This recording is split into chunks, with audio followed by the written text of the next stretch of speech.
Hello friends, my name is Shruti Shirsat. मैं D pharma first year की student हूँ। मैं बुक विद टीचर और बुक से पढ़ाई करती हूँ। आज का हमारा टॉपिक है immunological products.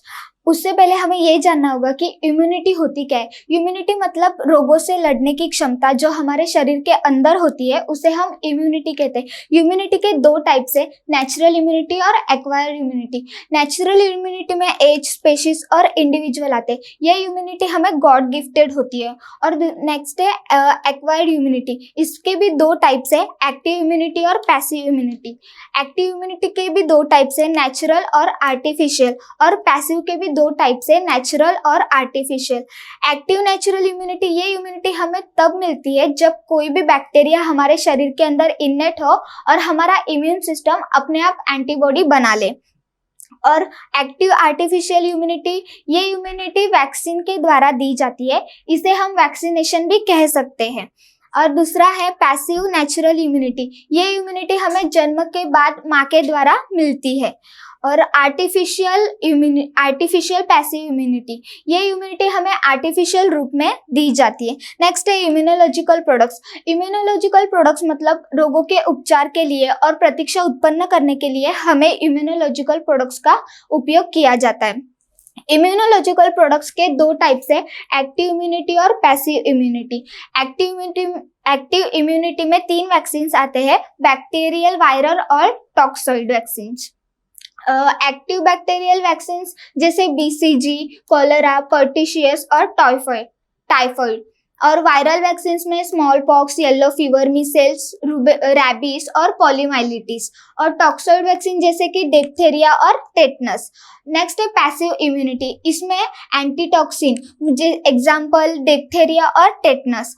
Next antiviral serum, मतलब रैबिस एंटी सीरम।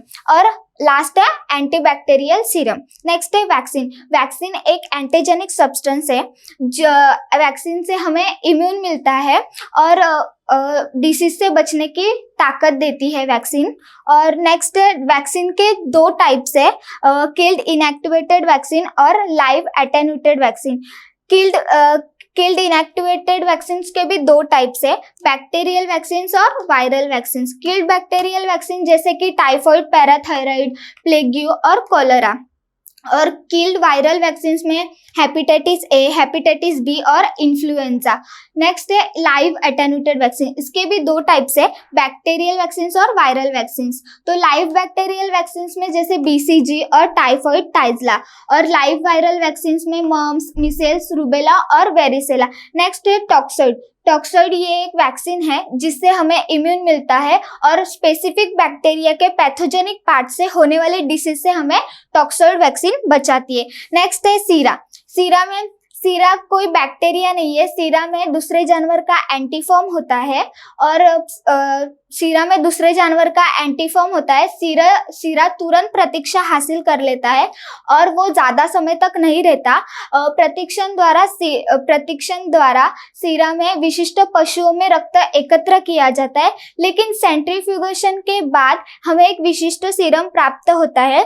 सीरा एंटीटॉक्सिन, एंटीबैक्टीरियल और एंटीवायरल भी हो सकता है, लेकिन एंटीटॉक्सिन सीरा एंटीबैक्टीरियल और एंटीवायरल से ज्यादा असरदार होता है।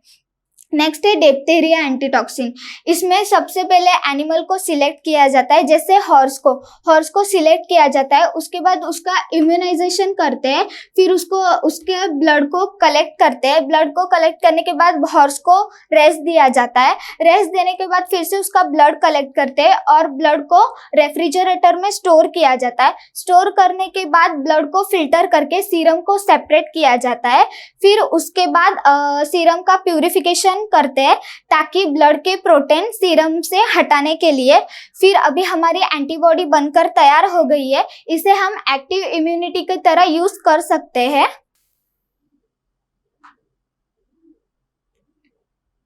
आई होप कि आपको मेरा टॉपिक समझ में आया हो। Thank you.